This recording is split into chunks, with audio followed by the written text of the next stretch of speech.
to hold it so I can get all the exhaust in the car.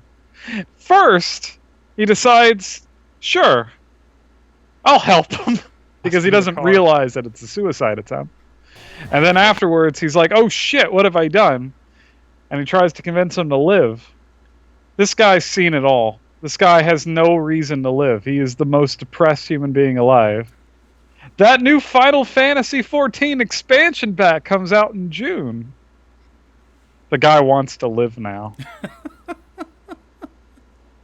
That was when Heavensward was coming out. Yeah, that was when Heavensward was coming out. And I gotta say, what better commercial could you ask for than a bait and switch like that?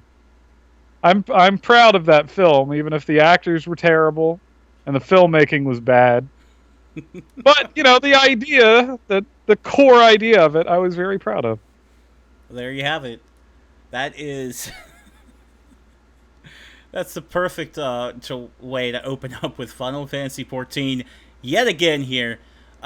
In case I missed some of it here, because the stream was going a little wonky for a second. Again, this is the reset button for June 27th. We are opening up for the third week in a row that's not E3 week with Final Fantasy XIV. Now, this is the last time, and I'm also not as hyper right now because I have it.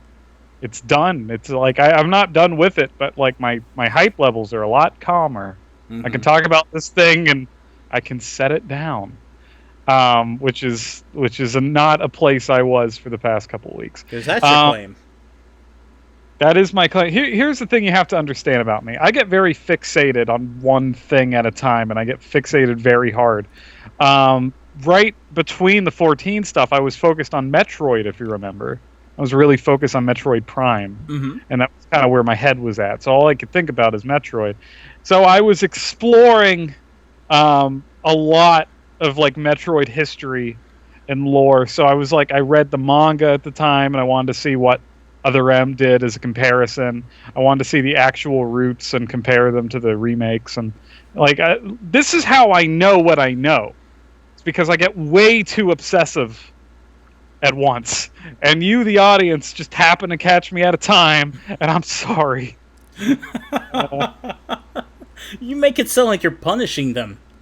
I kind of have been, but anyway, I'm gonna punish you again. Stormblood came out. It was hit with a DDoS attack. That wasn't very fun. But honestly, now knowing that, it's kind of amazing that we could log in. Like everything. I want to say everything worked. It did not. Everything did not work, but we could log in, which is more than like I feel like with a DDoS attack you usually get. Although I don't know. You tell me what WoW's like when DDoS hits. It's a complete disaster. Whenever something like that happens, it can really just tear things apart. That was an issue when not the latest expansion, but the one before that, Warlords of Draenor. That started out with just legitimate issues. So they didn't expect that many people to come rushing back to the game at once, caused a massive problem. Then, shortly after that, there was a mass ban I told you about, where there were people using exploits. Of course, Blizzard knew this because Warden caught every person, but they did a mass ban, banned a shit ton of accounts at once. And that caused a group to rise up in anger. A anti-consumerist group that thinks when it comes down to it, companies should bend over backwards for you, not do things like that. So whether you agree with it or not, what happened is they rised up and they DDoS attacked Blizzard. Took WoW down for days. See, there wasn't a motivation for this one that I can think of other than just wrecking everyone's fun. I don't think there was anything controversial that happened right before. Unless you're like the Hardy's Cup is offensive. So I'm pretty sure it was just people trying to be. Well, have you seen that star? Have you seen the star from Hardy's? What an offensive piece of shit. You have a point. Other than that, I don't know. It's people are offended by many things. I guess the star of Hardy's is one of them. Other than that, I can really only talk about the content. For the record, I am not done with it. I am level 67. I am 67, so I'm making my way. I got 3 more levels and some stuff to do.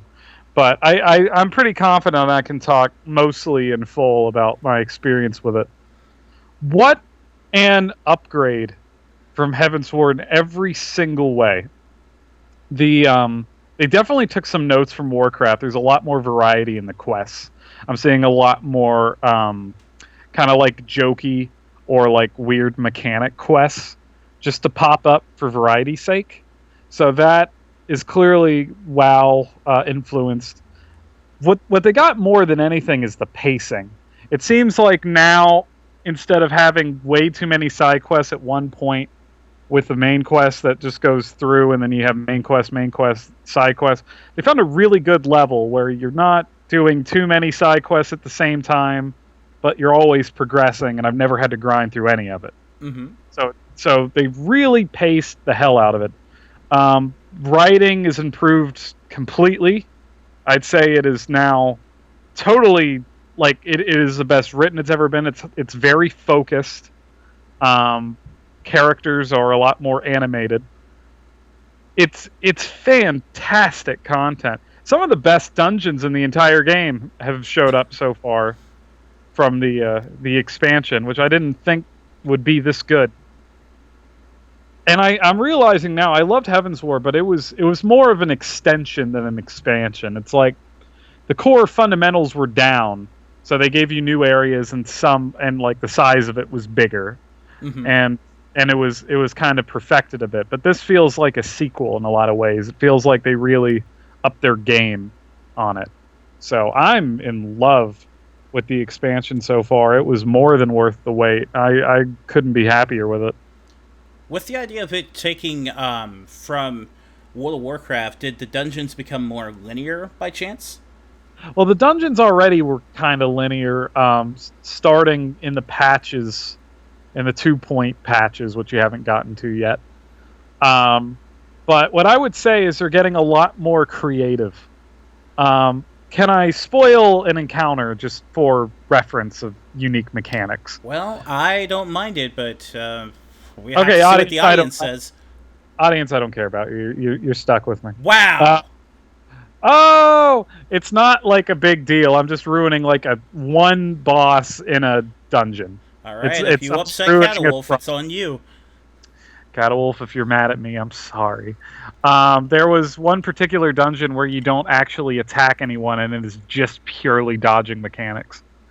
So like AoEs and interesting like little things, but it was based off of a success or fail ratio. So if someone fails, they're out, and just one person has to just nail every mechanic, and if they got it, then the group can move forward.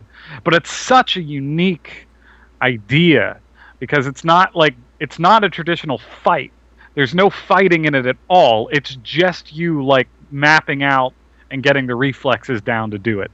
And I'm in love with these unique little things like that have worked. The first trial was also insane. Again, I'm not that far, so that's kind of an early dungeon spoiler. But I'm just thrilled with how much they're taking risks and how well they're really using the game to its potential. I see where the money went because they upped the budget for this expansion 3 times what the last one was, and I see all the money in the right places. Okay, excellent. I still have not gotten into it because I am very far behind in terms of levels when it comes to Final Fantasy XIV, but I don't want to rush it because I want to get the full feel of what I'm playing and what I'm experiencing because I am an avid MMO fan. I have been in just about every game you can think of and the nitty-gritty with the mechanics, trying to figure out how they play, how they operate, and I don't want to skimp on this one simply because I have friends who are in higher levels. Here's what I'm also really happy about. They did something that was kind of ballsy on them.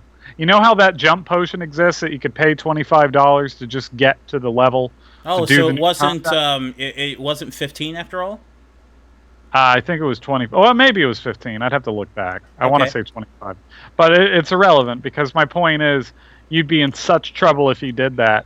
There are two solo instances, and the second one requires that you understand this game. It is not going to hold your hand. I lost to it the first time, and I've played this game way longer than most people have. So they kind of have a wall there, and it says you better understand how this character works if you're going to actually do this expansion. Good. And I think it's really ballsy. Like, it's a really fascinating way to gate off people that are just paying to up themselves. Like, this way, not one dungeon has been ruined with new people. Like, if you can conquer that, then you are good enough and worthy to play this expansion.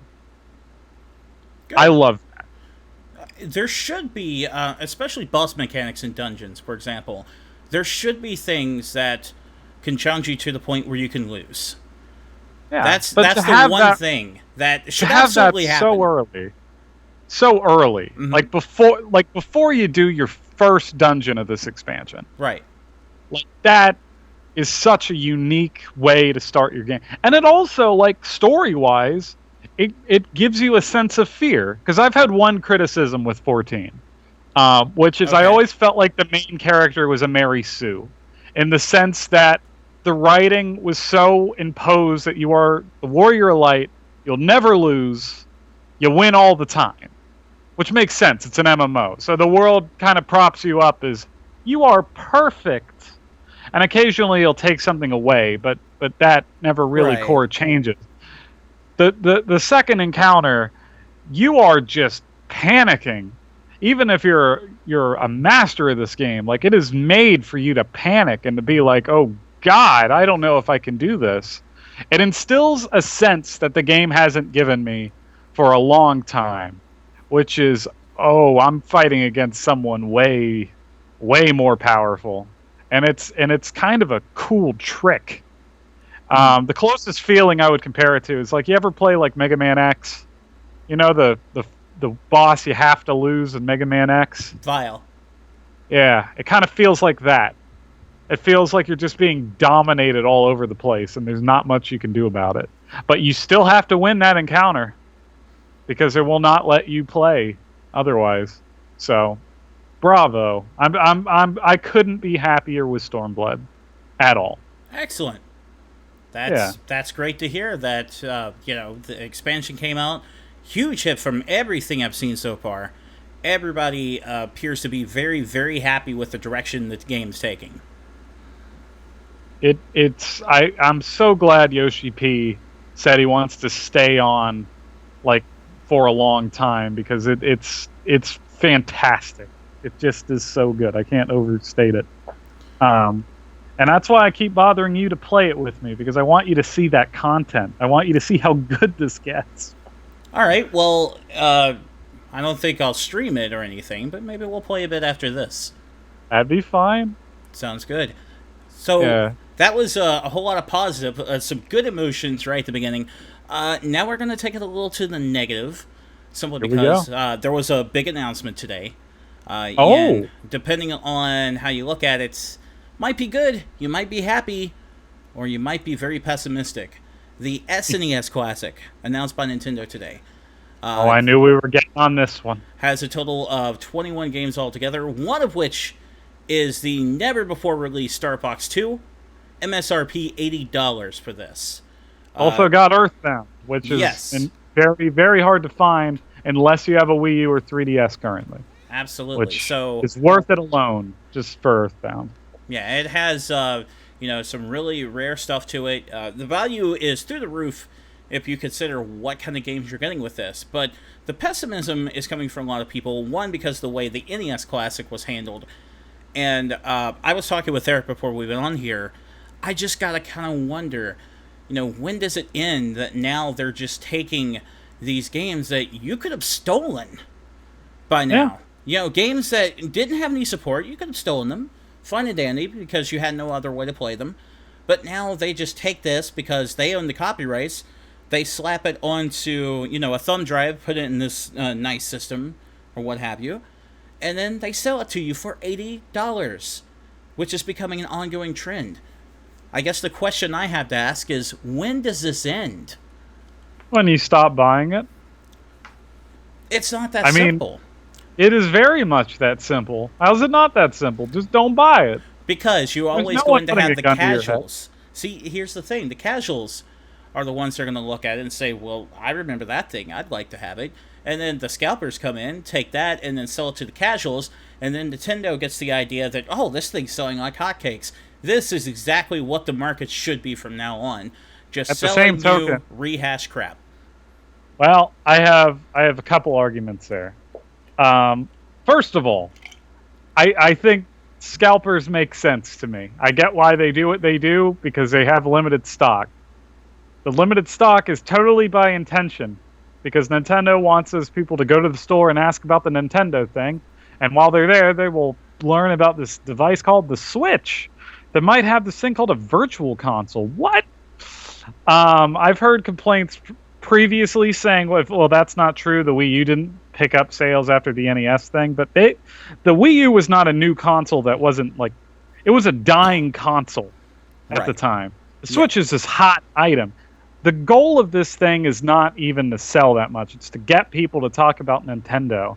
Mm-hmm. If anything, I think the last thing was a massive success, not because of sales or scalpers, but because people were thinking about Nintendo. Right. When Switch comes around and everyone still has Nintendo on their mind because of that NES thing. Right, I'm not going to dispute that.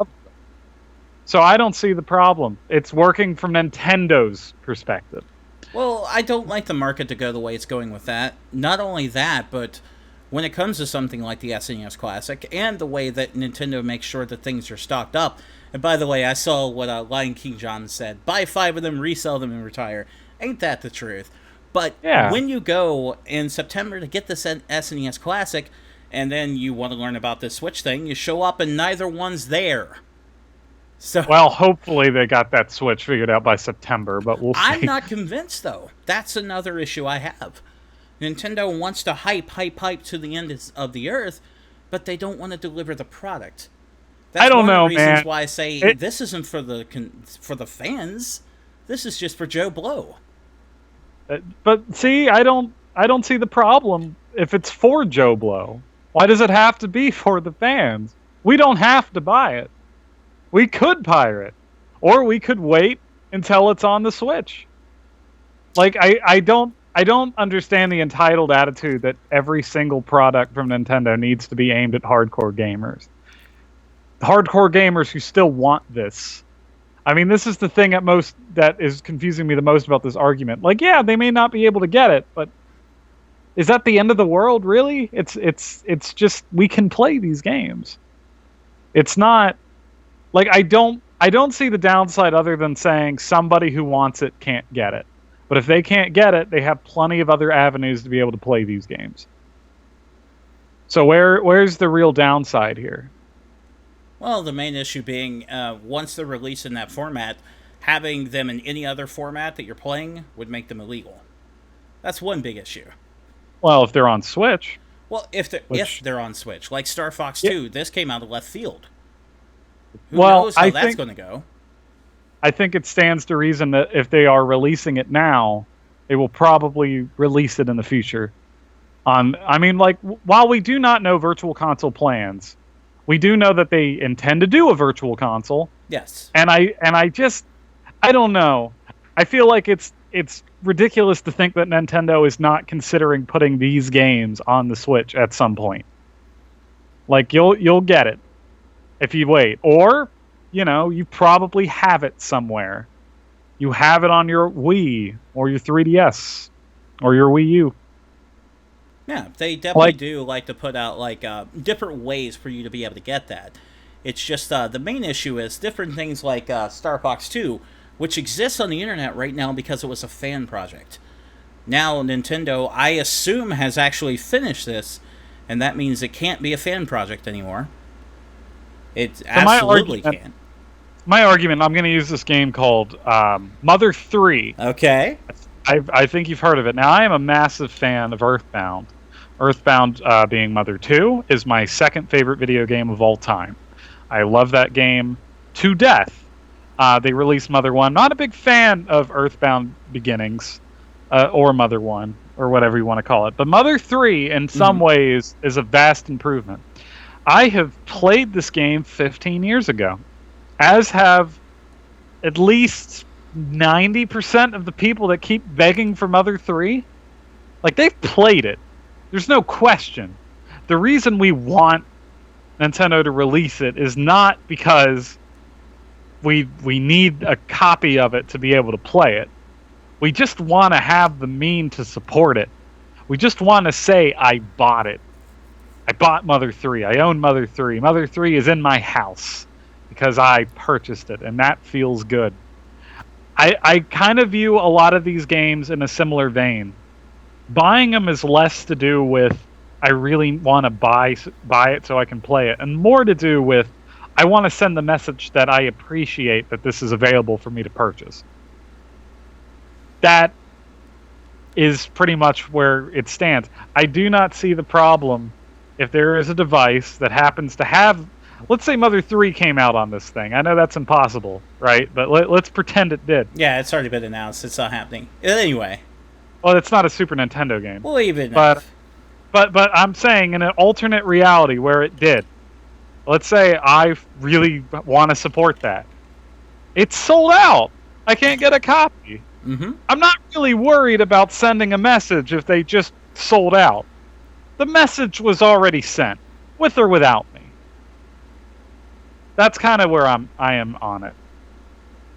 From a consumer standpoint, I don't feel the need to have to buy something if I have other accesses and they're sold out.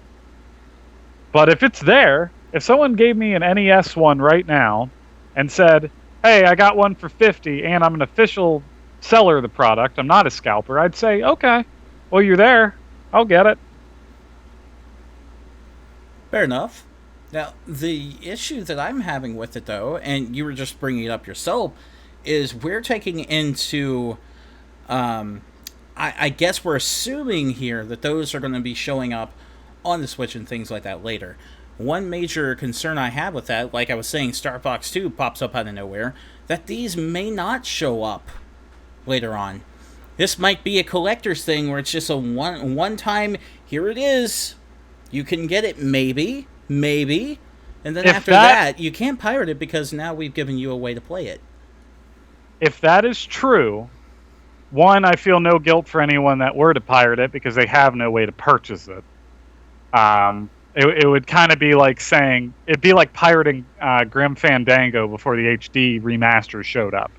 It's like, yeah, you could buy a used copy, but they're not going to make any of your money off of it. And that's the important part of that whole transaction. But two, I mean, if that is the case, then Nintendo lost your money. That's their fault for not supplying based off of the demand. You don't owe them anything if they're not offering you a product. Okay.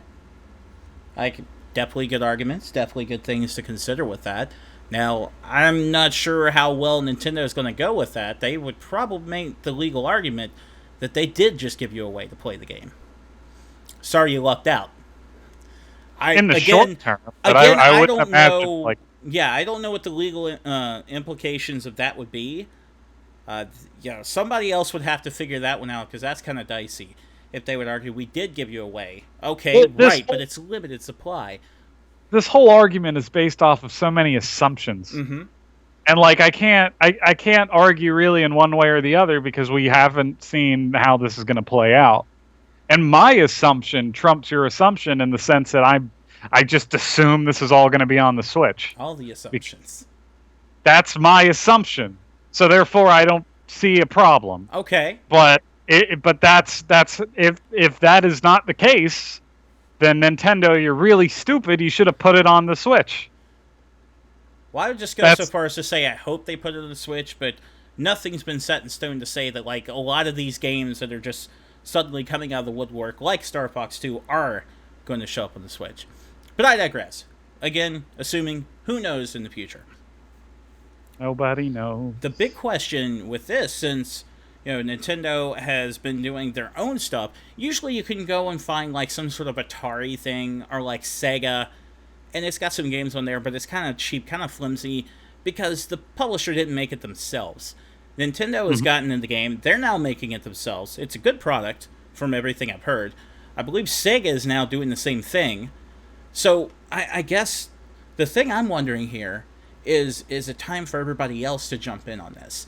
Is it time for a PlayStation Classic? Plug and plays have been around for a long time. It's just this particular one sold harder because Nintendo themselves decided to do it and market it, and the other ones didn't have marketing. If Sony decided to make one, I think that would be neat and ultimately unnecessary, because here's the thing. I think these are cute, but if you give me a version that's downloadable on the actual modern console, that is the preferable way to sell it to me. And I am speaking entirely for myself, not the consumer. Mm-hmm. I think the point for the consumer is that this is really not aimed at me at all. This is not aimed for the hardcore gamer. This is aimed particularly at Joe Schmo. And it's just kind of getting the brand out, and I don't see a problem with that. So, yeah, if Joe Schmo wants to get a box and say, oh, this has all the games I remember, and I don't have to set it up, I don't see the problem with that. I think it would definitely have some appeal to people who are just nostalgic for things like that, because, when I was in my early teen years and what have you, PlayStation was a big thing. So I think it would appeal to a lot of people. You give them, maybe the thing would be $60. Not a bad price. Give them something like that. When they boot the machine up, it actually does the PlayStation boot up. Would really get people excited. And I think that would be a great nostalgia machine for people. But I think you're right when you say that ultimately it just is not all that important. There really isn't a point to it. Simply because there's just so many ways to catch the original PlayStation games and different things like that. Yeah. And Nintendo does that to a degree with Virtual Console, but the one sin they have is they like to they wall off the games per system. What you got on your Wii can't travel with you to the Wii U, and so on. I know they are future-proofing that problem. They are. I remember like they're saying, as for now on, there is a single account that will travel permanently, and I think, and I hope they honestly mean that. But that is their stance on it. But even now, let me look at this situation that we have right now with the Super Nintendo one, right?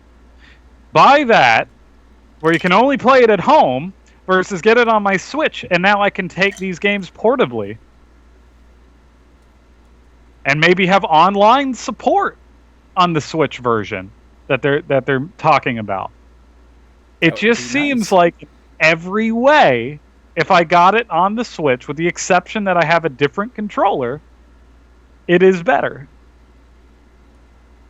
But that's my reading of it from a hardcore gamer perspective.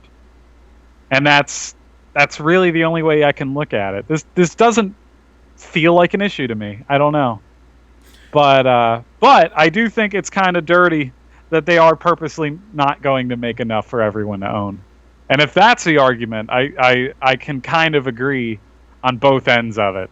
On one hand, for Nintendo, they don't want to have enough because they want people to talk about it and try and get it and then think about Nintendo. But on the other hand, I kind of feel sorry for the dad who can't get it, because he may not want to deal with a Switch. He's old, and he has rent to pay, and he has divorce settlements, and he just doesn't want to learn how an HDMI cable works. Man, I thought you were almost describing me. It was close. Well, it was very close. Excellent. Wow. You've got a point. That's one of the points I'm making is I understand it's supposed to be like a thing for the holidays or a collector's item, but why you got to create so much bloodshed? They limit the stock to the point where it's ridiculous. Where it's like, it's not even a something you can see. I know that the NES Classics exist, but I've never seen one in person. Which to me doesn't matter because I have a NES library that works just fine. But the point is, how can I someone that's that enthused about video games have never seen one in person. It's absurd. Have you ever watched South Park back in the day? Which episode are you referring to? Cartman Land. I have not seen that one. There is an old episode of South Park where Eric Cartman inherits $1 million. He buys this amusement park, and he doesn't want anyone else in it except for himself. He makes commercials on TV and says, "I'm the only one that can ride it. Na na na na na na," and laughs at the world. But then he hires security, so he's got to let in 2 people a day so he can afford the security guard.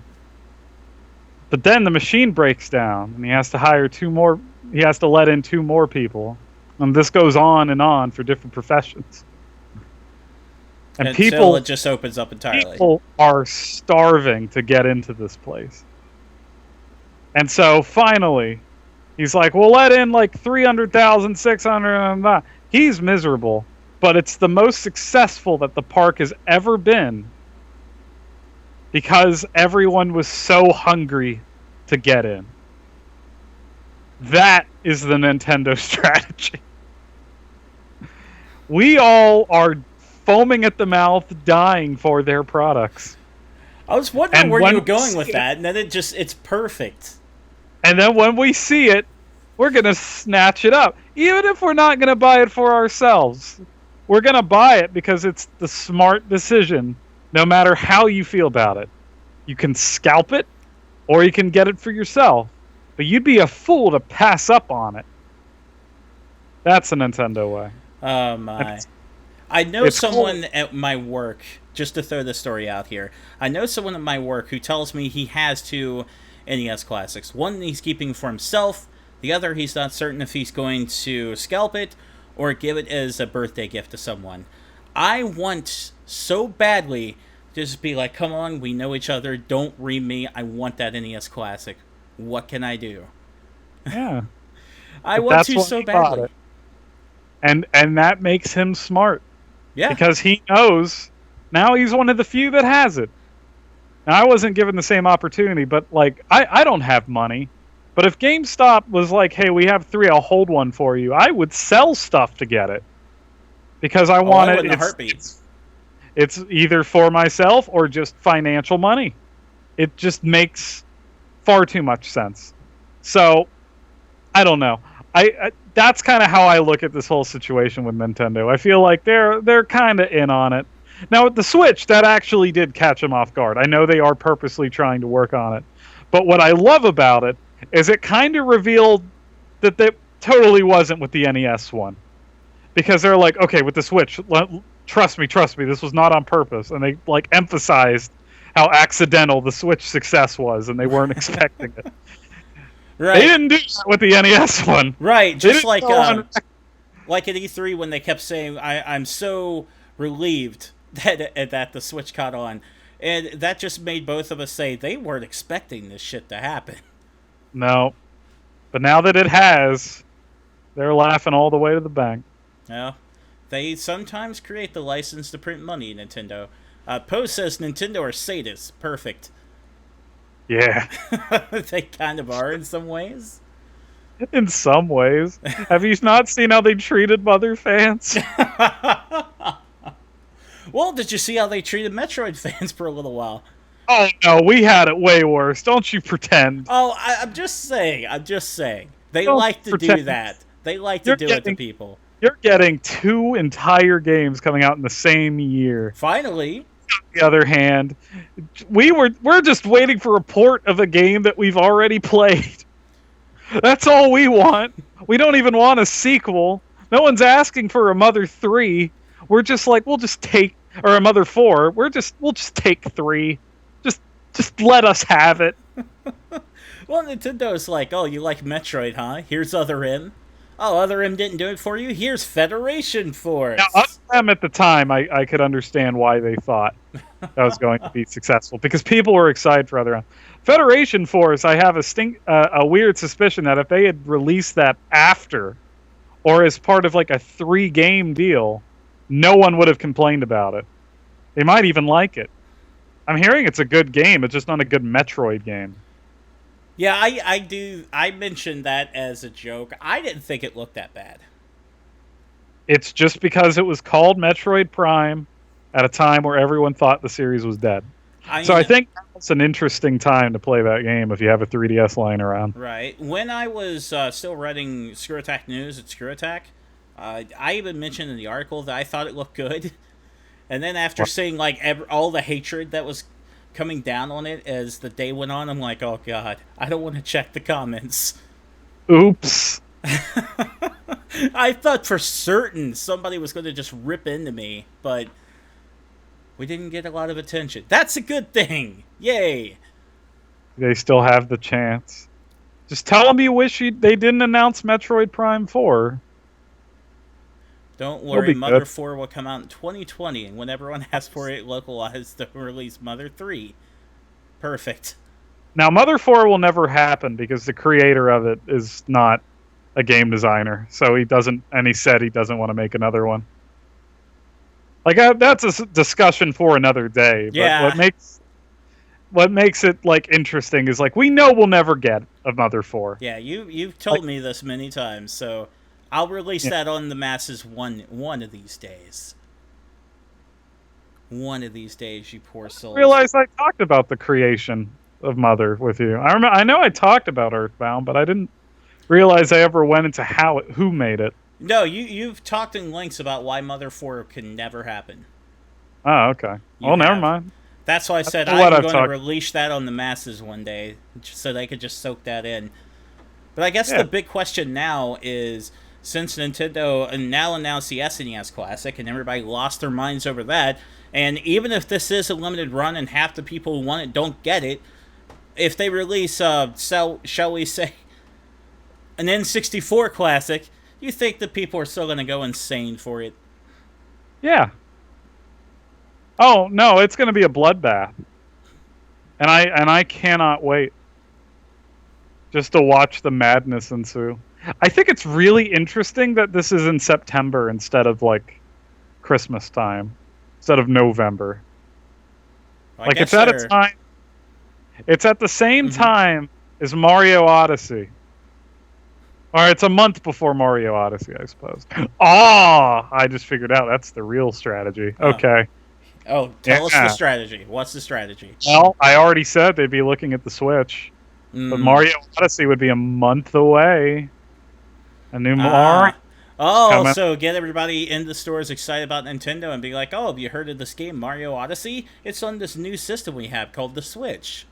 Yeah, that's the real strategy. There, That's I'm not going to disagree. That likely is. That is completely logical. yeah. So Get excited, everyone. get hype. Mario's coming. His hat's possessed. He fucking takes coming over with a T-Rex's. vengeance. He gives a T-Rex a mustache. That's good And he reason to play the game. possesses people. Yeah. He possesses people. Bowser's wearing a white tuxedo with a top hat. What the fuck? It's going to be a great game. I wish I had a Switch. I would love to possess people.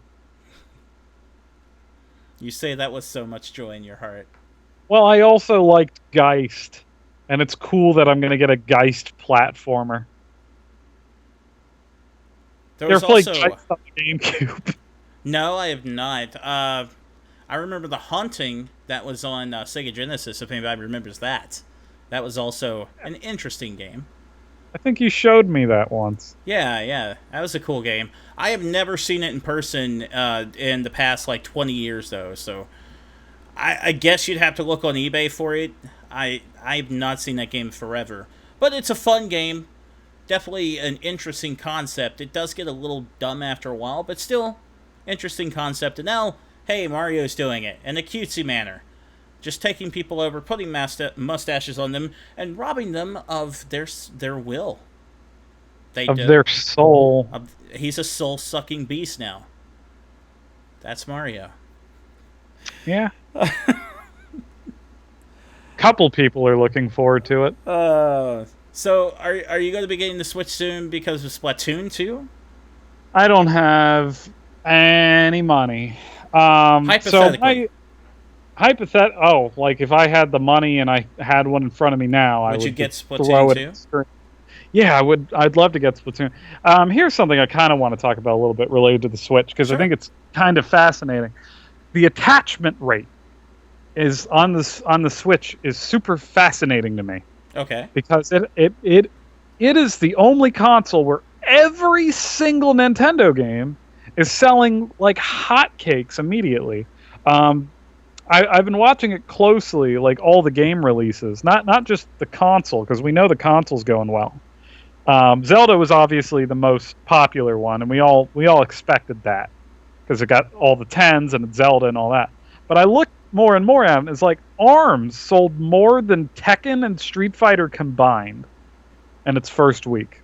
Oh, that's right. It sold like over 1 million copies super fast in Japan, didn't it? In a week. Yeah. And so I look at that, and I'm realizing that like this strategy they have for every single month being a big new Nintendo game, every single one is selling. So the Switch has this very unique situation. I don't know any other console that has this loyalty with, because like consider the Wii, right? The Wii was a major success in terms of people buying the console, but a lot of people just bought Wii Sports. They didn't actually buy a game with it.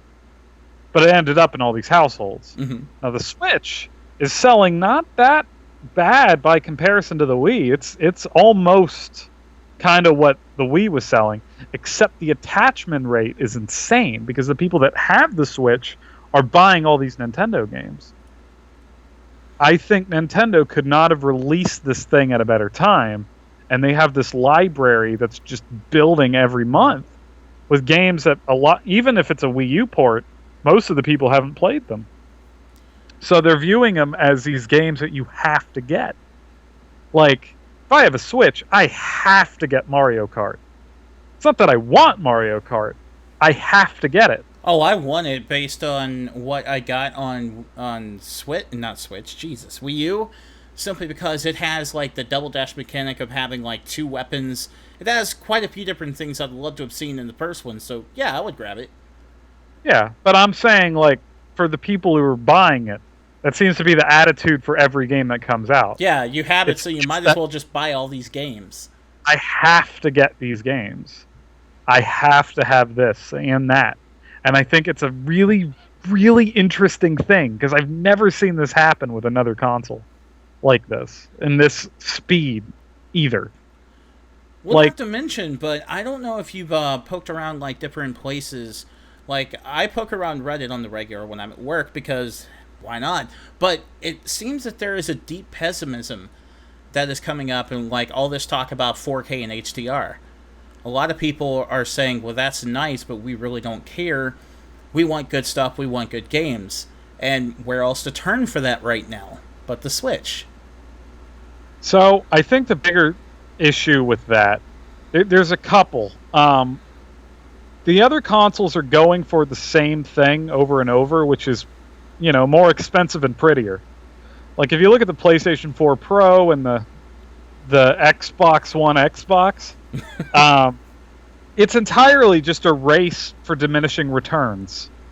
And I've said it for a while, but like I feel like at this point in consoles, we've really hit a level that just doesn't matter anymore. I don't think people care about graphics the same way. It's about the game. You look at the Switch games just graphically, and they don't look like they are handheld games. They just look like console games. They look good. They look sharp. So ARMS is 60 frames per second, but it's colorful and exciting looking and clear, and Exactly put it like on Splatoon. you could put it on a PS4, and I think people would be like, "Yeah, that looks great," and that would just be the entire attitude. They hit the level that they need to. They've hit as far as I think graphically we actually need games to look. And Nintendo hit that wall not like a long time ago too. A lot of GameCube games still hold up graphically, other than like the aliasing and the resolutions. Right. But I think now people just don't care about graphics. So Nintendo comes along, and all these other consoles are also releasing tons of games that look identical to each other. They're all killing A lot of them are science fiction. Like you have the occasional God of War, but it seems like most of them are just science fiction shooter. I have seen more science fiction shooters the past couple of years than fucking any other genre that I can think of. When we saw that BioWare game, Anthem, it looked neat, but I just remember hating the art style because it just looks like everything else. And Destiny looks like that. It feels like a lot of games just kind of look kind of stale now. Horizon looked interesting because of the tribal stuff, but it was still this... It's really grassy, but we got technology. Ooh. Nintendo games right now are refreshing. They're colorful. They're exciting. They're not adult. They're just fun. What's also funny that you mentioned Horizon simply because I saw a comparison video, and I'm not certain if this is the PlayStation Pro versus Breath of the Wild. Oh, I'm going to send a link to the past. Breath of the Wild on Switch. So it was a comparison of Horizon Zero Dawn on PlayStation 4 versus Breath of the Wild on Switch. And they were showing like a lot of the animations that you wouldn't really pay that much attention to, like swaying trees, grass, different things like that. But Breath of the Wild clearly looked better than Horizon Zero Dawn. It also is far more interactable. And it was a step up game design. But like that's where these things matter more. It's not how many polygons you can put in your game. You can it really is about making that world matter and how it feels. And Mario Odyssey looks like that. Like it's not a graphical intensive game, but how many people on the internet are just freaking out about Mario right now? Like I'm seeing this excitement that I haven't seen for a game in a long time. And it's a handheld game. It's a Mario game. Graphically, it doesn't look that much better than Galaxy 2. But you don't need a game to look that much better than Galaxy 2. It's just like that... in terms of for the point you're making there with like Galaxy and whatnot, Galaxy like to do contrasts of like different planets that you would go to. This planet looks a bit darker, this one looks a bit lighter, and they like to showcase the graphics capabilities and the artistic value of their game. I really think that Odyssey's doing that too, by going with like, here's the realistic world, here's our cartoonish world, so you can get like this great contrast and see like the level of art style we're putting in the game. And on the other end, if the argument is, well, you're just saying all cel-shaded, colorful games have to, that's the thing. It's not even just that. I'm going to put your eyes to Xenoblade 2. Xenoblade 2 has a size and scale that no game I've ever seen before really has. Like in terms of its open world and the size of things. And, the character models don't look the best, but that's more of an art problem than a graphic problem. But, like, you forget that's a handheld game. It just looks amazing. You can wow without having to spend that much money. I really feel that way. Yeah. And now that's what's putting them in this very unique position. And it's not the first time Nintendo's taken that approach. Like you said, with the GameCube, they really pushed the level of graphics qualities of what they could do with that system. And I don't think that these days people give them enough credit when it came to that, simply because I know PlayStation 2 had great games on it. Not disputing that. But if you look at the graphics capabilities of PlayStation 2 versus GameCube, there is no comparison. GameCube wins. Well, I mean, if I want to play that game, Xbox won everything. But, it wasn't a good console. Knock on wood, in my eyes, there weren't that many exclusives for it that mattered, other than, like, Halo. In hindsight, I'll agree. Yeah. But, having said that, I think what the Switch has that makes it different is the portability. Because they have a little device that, like the Switch on paper, I've heard it made fun of, but it was the most genius idea because it makes every game twice as valuable as it used to be. Mm-hmm. Because now every game is a handheld game and a console game, and we used to view these as different things. And people are buying because they're viewing it like that. Like, even if you didn't play handheld games that much, we all had a 3DS. We had our console and a handheld, and I never got a Wii U, but I had a 3DS in my home. So I always had a little Nintendo going on. And Now there's clearly no I had choice. both. So Yeah. Well, I'm just saying, like, now there's no choice needed. You get the best of everything. yeah. And gamers and casual people are following suit. And they're looking at it as, and this is why I'm also like with the virtual console when that comes to it. Because how much more valuable does it feel to have a game on the Switch? You want to get Super Metroid on the Switch? Now I have it on my TV and on the go? I would love that, Man, actually. that's twice the value. It's like I'm buying two copies of the same game, which I used to have to do. If I had a Wii U and a 3DS, I'd still have to buy it twice. Yeah, great point you're making there. For anybody who can recall, Smash came out on both 3DS and Wii U. You had to buy different copies. I know I bought both. Yeah. Now let's say they port the Wii U, which they will, but they port the Wii U version. It comes with both. You get the 3DS levels and the Wii U levels and some new ones. And guess what? You can still take it on the go. That's so much value. And that is how gamers are looking at it. May not be the way you want to say it, but that is how we look at it, just from our minds of how they work and how they function in terms of looking at value for games. The Switch has the most valuable games because we can do that. And it was the idea that really, really worked from Nintendo. And if I'm going to be harsh, I kind of feel like the Wii U was a really good prototype for that idea, but it wasn't there yet. Because the Wii U didn't really enhance the game for the audience the same way, having it on having a second screen. But this is something that everyone can get behind, because we all love our handhelds and our. I'm hyping the same points over and over, so you got to interrupt me at some point. I was going to let you go just a little bit longer because, you are making some good points. Chat is very happy with what you're saying here, so Oh no, that's good. They're I'm enjoying sorry, it. guys. You're making good points, though. That's the reason why I wasn't wanting to interrupt you, simply because, the second screen thing was okay, but the idea that it gave us is, wow, you could take this anywhere in the house, and you could just keep playing, no problem, if someone else wanted to use the TV. In reality, it doesn't really work that way. The range is pretty poor on Wii U, so it didn't really deliver in the way that we were hoping. When you have something like Switch, where you can pull it off the dock and take it anywhere, now, this is exactly what I think they had in mind when they designed the Wii U. They just didn't get the technology right. You're playing Bayonetta 2. You're playing a port of Bayonetta 2, right? And you want some air. You've been inside too long. I just take it, I walk to the park, and I just play Bayonetta 2 in the shade. It's brilliant! Yeah. I could just do that! You can. Like, I don't have a Switch, but, like, man, do I want one!